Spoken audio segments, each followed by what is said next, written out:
SpaceX Starlink Mini. Everything that you need to know. Let's get into it.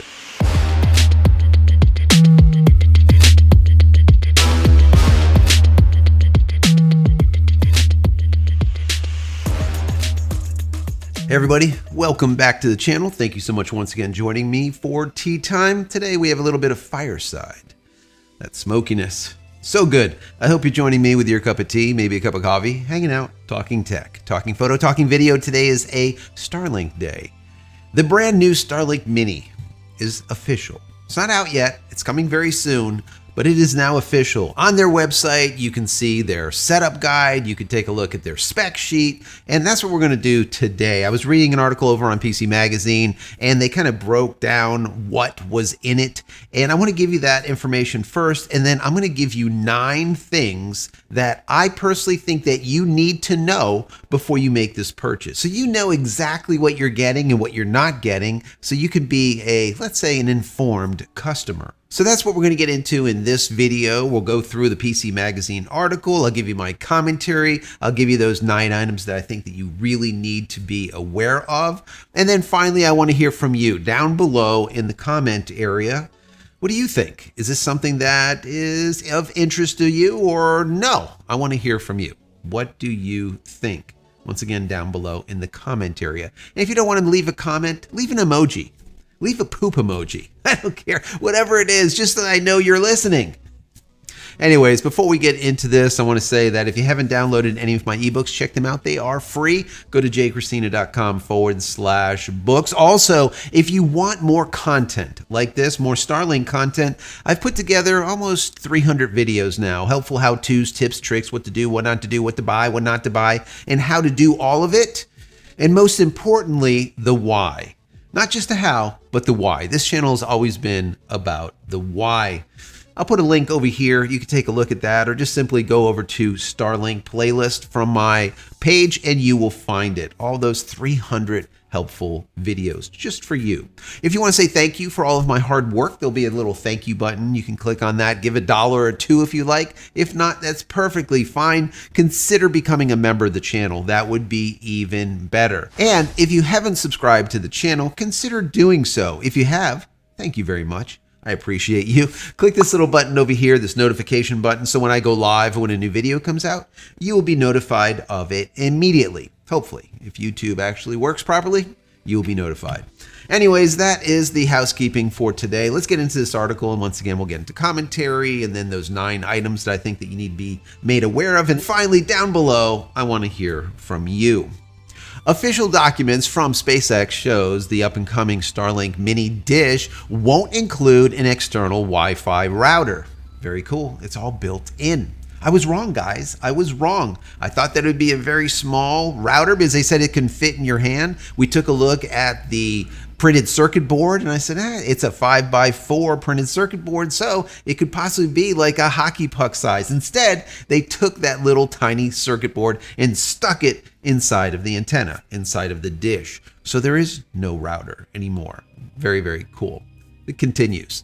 Instead, the company has managed to build the router inside of the dish itself. The information comes from the official spec sheet and setup guide for the mini dish that the company quietly posted on Starlink.com. The documents provide a major glimpse on what consumers can expect from the product, which will start rolling out in a few months, according to SpaceX's CEO, Elon Musk. The spec sheet specifically describes the mini dish as a, quote, Starlink that integrates Wi-Fi.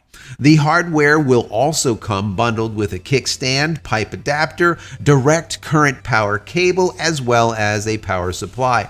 Matter of fact, let me bring this up so you can see it. Check out this dish. It is almost square. So here we can see the dish with the integrated Wi-Fi, basically a integrated router. And then we have a kickstand, the pipe adapter. We have a DC power cable, guys. DC power cable. That is cool. Power supply. And then, of course, this Starlink plug. I think that is for your Ethernet. So you can use Ethernet or not use Ethernet. If you're not using it, you could put that plug in. This way it is weather sealed. The built-in modem promises to make the Starlink dish more portable. Well, it's a built-in modem/router. All right. Anyways, however, the downside is that the hardware only supports Wi-Fi 5 speeds, even though the FCC documents suggest that it is capable of Wi-Fi 6 speeds. So what is right? Well, I'm going to go by the documents that we're seeing here because these are the official Starlink documents. To make the dish easier to carry around, the mini model weighs only 2.4 pounds or 3.4 pounds when you include the kickstand and 49-foot long DC cable. Once again, DC cable.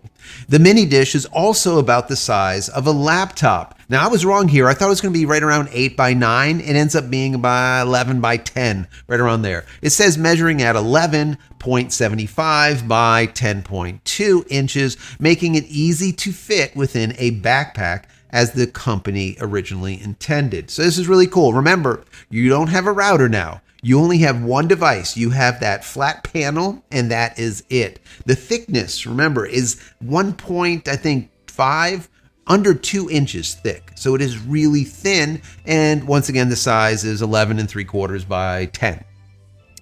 Backpackable. Very easily backpackable. The article continues. The smaller size also means that the dish requires less power, only 25 watts on average compared to the 75 to 100 watts for the version 4 standard Starlink dish. Now, it's not exactly 25 watts, it's more like 25 to 40 watts, and then it goes a little bit higher if it gets cold out. I'll get into that in just a moment. The documents don't mention the mini dish being used with a portable battery. Now, it is DC powered, so it is possible, and I'll get into that before the end of this video. However, the company is going to include a single Ethernet port next to the dish's power connector. Now, if we take a look at the back of the unit, we can see that it has a single light and a reset button, and that is basically it. The underbelly will also have a power port as well as the Ethernet port, which you don't see in this picture. Although the mini dish is smaller, it's still designed to survive outdoor weather conditions. Like the standard Starlink dish, the new mini model can operate between temperatures ranging from negative 22 degrees Fahrenheit up to 122 degrees Fahrenheit, and even include a snow melting capability. And that is what I was talking about when it comes to wattage. It does require up to 60 watts if you need it to melt snow. And it will melt snow. It takes about an hour to melt a little bit of snow off it. It increases the load. It increases the amps, the watts, so that the internals heat up so that it melts the snow off it. It doesn't truly have a heater built in, which a lot of people originally thought. The article continues. The IP67 rating also means the product can survive being submerged in 3 feet of water up to 30 minutes. So by it sitting outside and it's raining on it, it's not going to be a problem at all. Now remember, that is with the 2 plugs plugged into it, your power cable as well as your Ethernet cable, or just your power cable and that Ethernet plug that seals the hole. You're not going to have open holes and expect it to go underwater for 30 minutes. Anyways, that's with everything plugged in. You end up with that IP67 rating, which is great.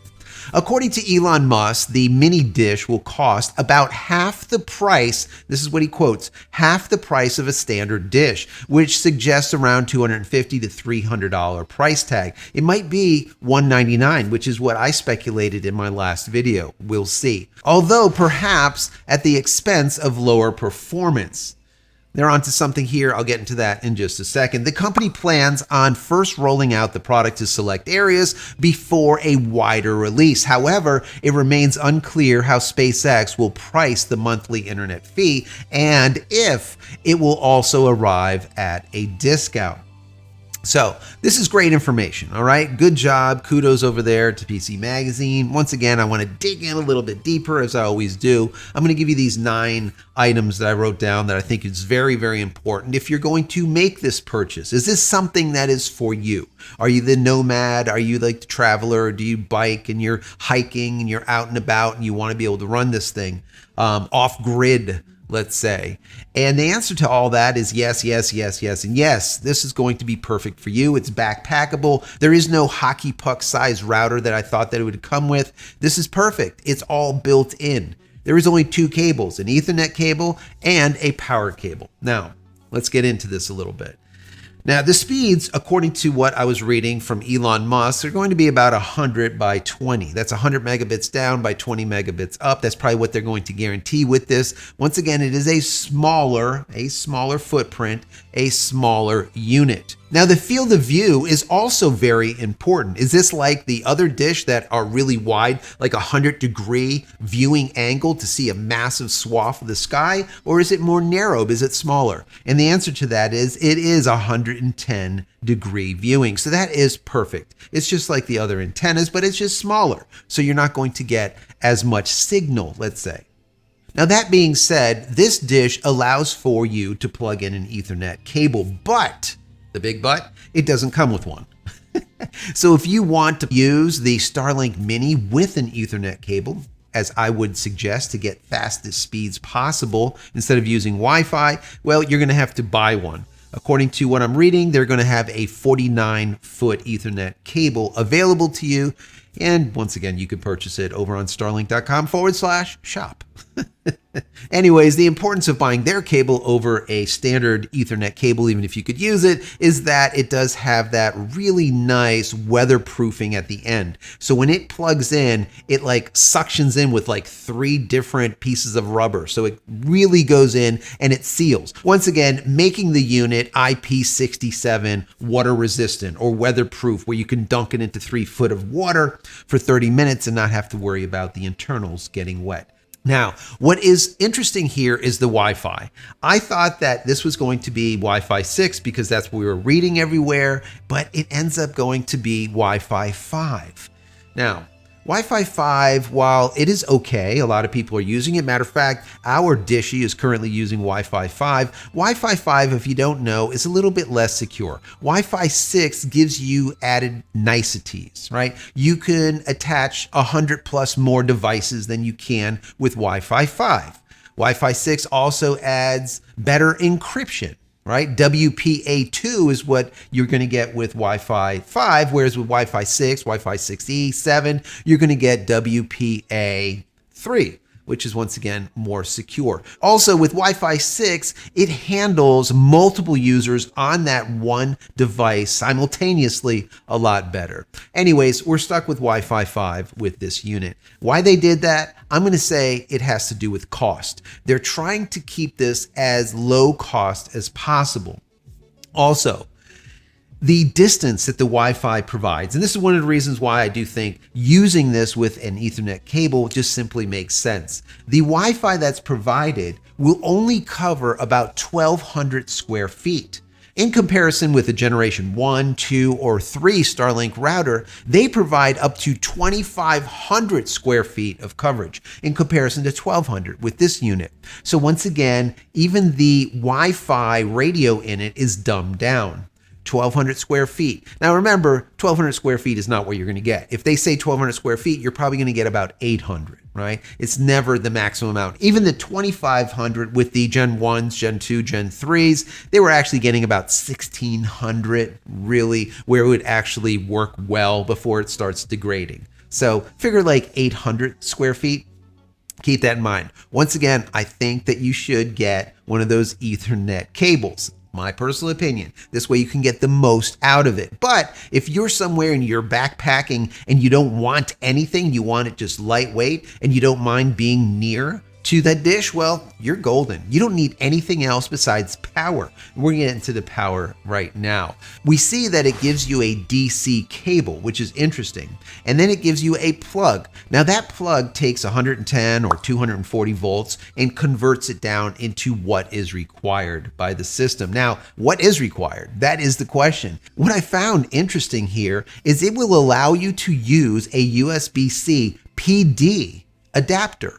So you don't need to use theirs, you could use any. Those adapters are very common because Apple uses them, LG uses them, Android uses them. Any of those adapters will work. It is USB PD compatible. If you don't know what USB PD is, PD stands for power delivery. So it's a USB power delivery system. Now USB PD provides 100 watts, 20 volts, and 5 amps. Why is that important? This is once again the exact same thing that we see with Apple and Android and LG and all the rest of them. It is very standard. All right. So what this means is if you're charging a cell phone with this, you're going to charge your cell phone 60% faster, but it does also provide enough power to charge your laptop or other larger devices. That's why USB PD is just now becoming the norm. All right. It is very standard. So you don't have to use their connector. You could use any USB PD, USB-C, PD connector and not have to have multiple bricks, as we call them, to stick into the wall or into whatever.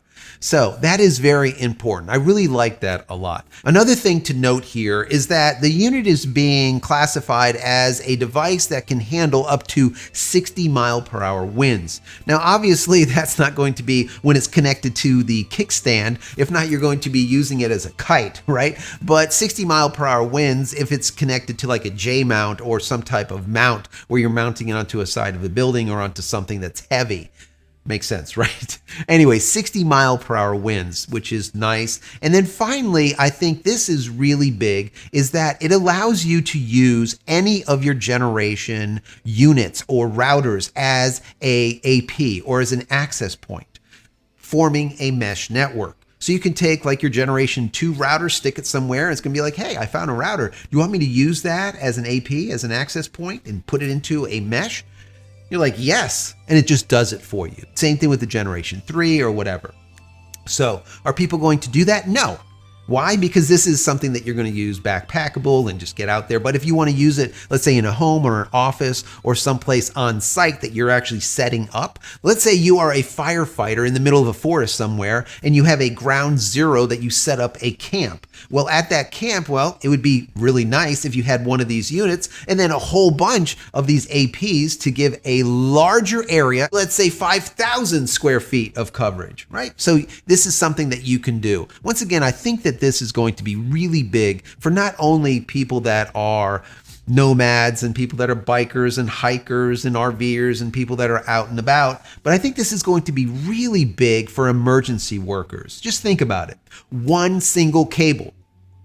Getting back to that cable, it is a DC cable. We know how much power is required. So instead of going from AC to DC from our battery using an inverter, maybe what we can use is like a step-down transformer that will provide the exact amount of power, maybe 100 watts by 20 volts and 5 amps to the unit right from your Jackery, let's say. Okay, that would be something that would be interesting to do. Or once again, you can plug that USB-C PD adapter into like your Jackery or any other battery backup and then feed it power that way because it does have that built-in inverter in the battery anyways. So it depends on how you want to power it. I'm really glad, and I'm sure you guys are too, they went with a DC cable and it does run on USB PD. That is awesome. This is really, really big. Once again, this will be just amazing for emergency workers. Maybe, like I said, it's a forest fire or a hurricane or tornado-stricken area, someplace that is a disaster, right? And you need disaster relief and you need some type of connectivity.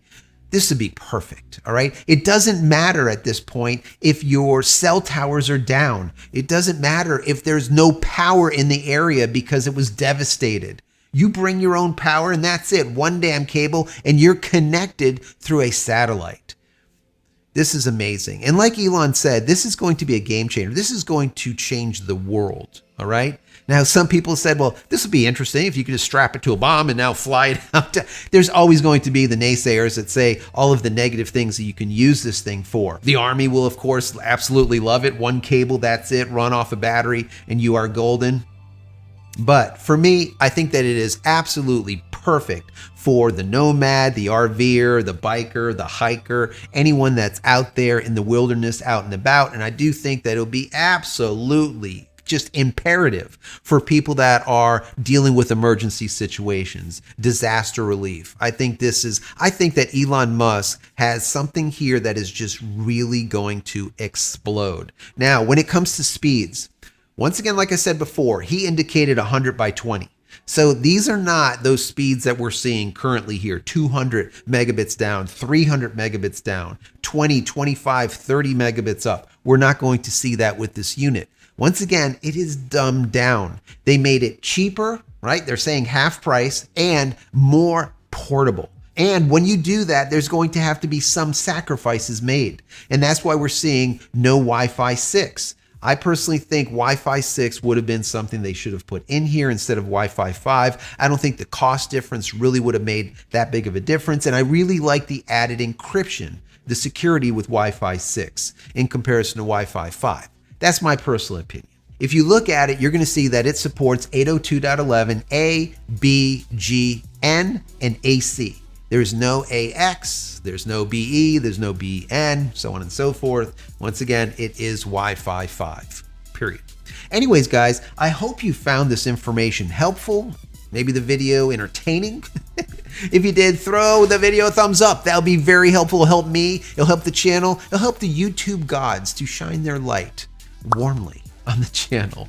And finally, head over to my website, JCristina.com, where you can find all the photography tools and merch and shirts and tees and my book and all the rest of the stuff. Pick something up. Help support me and my family. Many blessings to you and your family. Stay safe, stay healthy, stay connected, maybe with one of these little minis, and we'll see you in the next one. Love you all.